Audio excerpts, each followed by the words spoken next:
We're talking to Kwame Leo Lillard, and the topic is U.S. colored troops and the Battle of Nashville. And of course, Brother Lillard, during this last segment, let's talk about the troops and the Battle of Nashville. And I think you've already indicated how significant Nashville was. But let's get into a discussion about the battle itself. Okay. The battle occurred on two major days, December 15th, December 16th, 1864.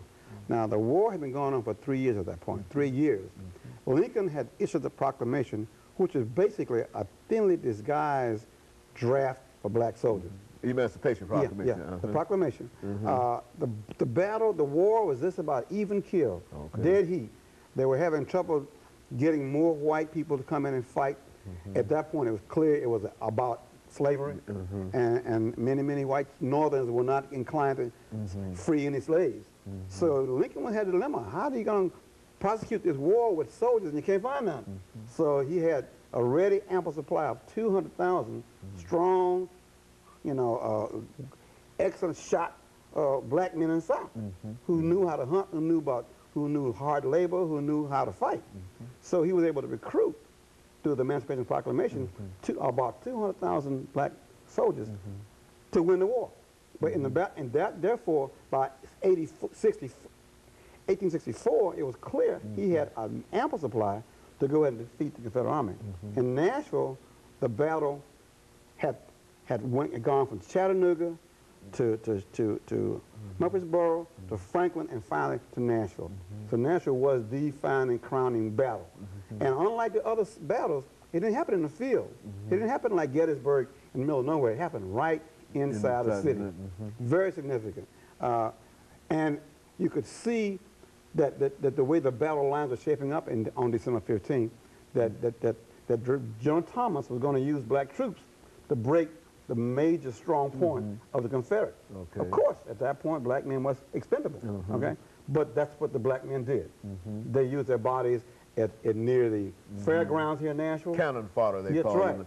And the most horrendous slaughter occurred where Overton High School is, where Peach Orchard Hill is. There is a marker there right now on Peach Orchard Hill, right there at Harding Road and 8th Avenue. I encourage the people to go see that marker, because that's where black men were slaughtered. And finally, they broke the whole back of the Confederate Army. And on December 16th, the white troops came in and mopped up what was left of the Confederate positions about Shies Hill and in the Green Hills area. At that point, the Confederate Army ran down Franklin with black troops pursuing them. And that army was disbanded in January, a few months later. And of course, we all know in April by that time, once the Battle of Nashville was lost, Lee had no reinforcement in Virginia. So the two major battles were, at that point, Sherman had marched all the way through Georgia. There was no resistance left in there. The only fighting army was Confederate Army in Tennessee and a ragtag army in Virginia. Once the Tennessee army was defeated by the black soldiers, then Lee had to surrender. Nashville, on December 15th and 16th, was a breaking point. And we were the major reason with our blood that we broke the Confederate Army in Nashville on December 16th and 17th. And we lost more black soldiers died than died on either side of the Union or Confederate White Army. In other words, we suffered more casualties in 3 regiments than the entire 4-day battle had on either side of the Union or Confederate Army. You know, a lot of folks don't seem to understand how very significant, excuse me, African-American participation was in this war. Speak to that again. Well, it's something that until Clinton came into office, it was never recognized. When Lincoln was killed and they had a celebration of the victory of the Union Army in Washington, D.C., they did not invite a single regiment to parade down Pennsylvania Avenue. So it took from 1865 to Clinton was in office to recognize the black soldiers. That they had actually fought in the war. Exactly. They were a non-entity, Brother Hannah. They didn't exist. There were no medals. There were no movies. There was no statues. There was nothing in the history books about the 200,000 black men who wore the Union Army uniform and played major roles in several battles. And unlike the movie Glory, again now, the story of Nashville is that we were victorious. in the movie Glory, they did not defeat the Army out there in South Carolina. But here in Nashville, it's a beautiful, it deserves a movie. It deserves a documentary. Ken Burns ought to come back and do a story. Something on That's right. Because that way our children and white children and anybody can see there's a major part missing in the Civil War story, especially when it comes to Nashville, because this was a place that they had the hardest fighting black regiments.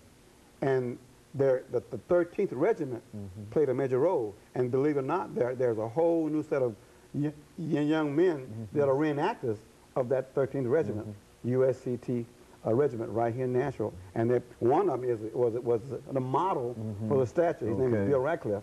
He was the actual model for the statue. And that's already out there. Yeah, he is a reenactor with the 13th USCT Regiment. And we're so proud of what he's done in terms of recruiting people to to become reenactors. Because that way you can go to schools, you can go to churches, you can go to programs, you can see these men dressed in the old Civil War. They talk about the muskets, talk about what they ate, and how they endured hardships, but they still fought and won.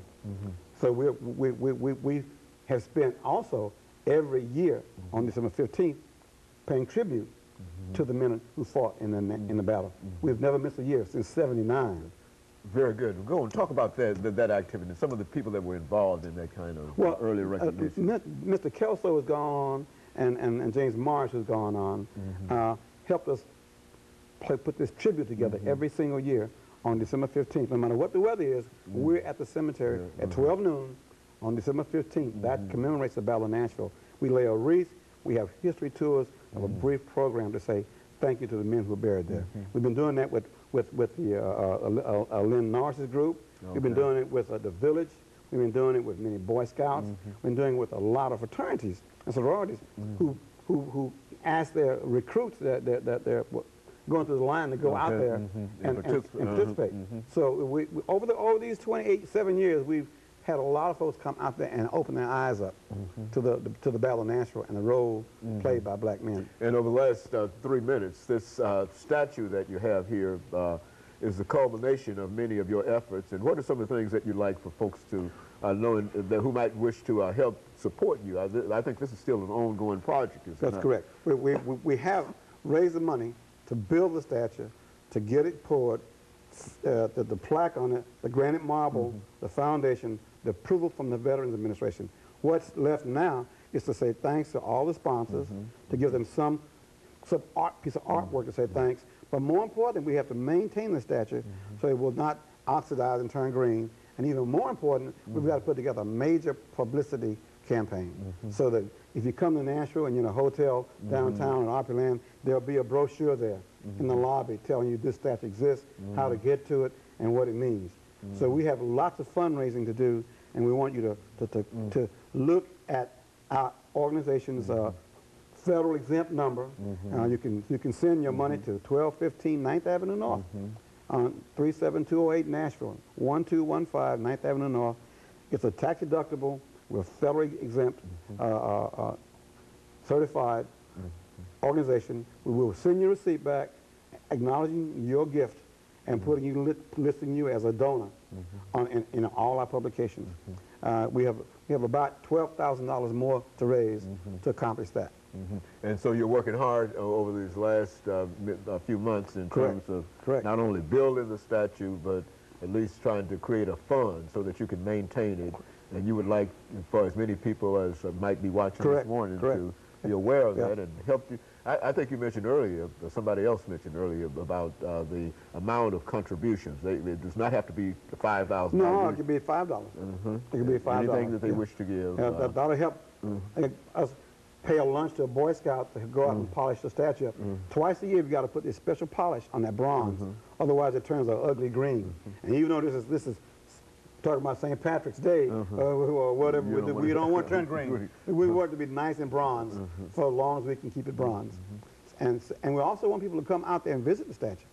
We deliberately made it a low statue on a very low pedestal so you could touch it. And the artist was Roy Butler, and we were proud of what he did. And the model was Bill Radcliffe.